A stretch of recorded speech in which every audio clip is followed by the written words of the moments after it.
Welcome to Surfside on the Icon of the Seas. This is a completely reimagined boardwalk that you're used to on the Oasis class ship. Now the first thing you're going to notice, just like Central Park, the balconies are all flush with the walls now. They don't stick out anymore. This is where you're going to find a lot of those family cabins because this whole area is designed for families now. The arcade is now standalone. It's not part of Playmakers because Playmakers is somewhere else. You've got Surfside Eatery over here. That's a buffet with a lot of food that the kids are going to enjoy and the kids and all the rest of us. What's a big Royal Caribbean ship without the carousel? You got to have the carousel. Sprinkle soft serve ice cream and Surfside bites again with a whole bunch of things that the kids are going to love. You got cheeseburgers, hot dogs, pizza, pretzels, all the things that the kids are going to love and the kids and us. Now this I really love. So here's the big splash pad that's at the very, very back of the ship. But what's right in front of that splash pad? Look, all these seats right here. So mom and dad, grandpa, cousins, everybody.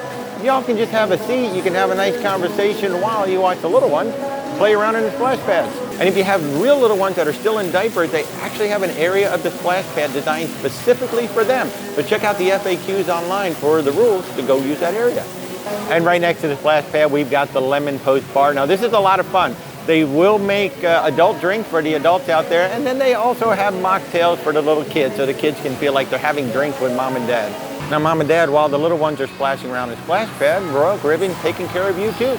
You've got a nice little pool right here with a beautiful view looking straight out the back of the ship.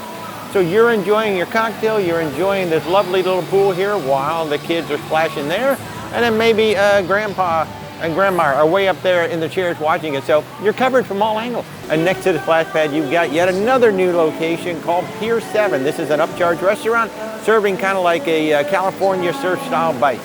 Now the big difference between Surfside on the Icon class and the boardwalk on the Oasis class, because the AquaTheater has been moved to the front of the ship, because Playmakers has been moved to another area of the ship, this is a quiet area at night now. You don't have the water shows going into the evening. You don't have sporting events and the sports bar going into the evening. This place shuts down and it gets very quiet. I was out here at 9 o'clock at night and it was very quiet out here. So if you're staying out here in the Surfside area, you should have a pretty quiet evening versus what it's like on the Oasis class. I think that's a great improvement on the Icon. Just another one of the really good touches that they did on this ship. I mean, this is not just an upgrade from the Oasis class. This is a reimagined, redesigned, really well thought out ship. So if you've got questions about Surfside, the Icon of the Seas, anything Royal Caribbean or anything cruising, just reach out. Where's WalterTravel.com. Have an awesome day, everybody.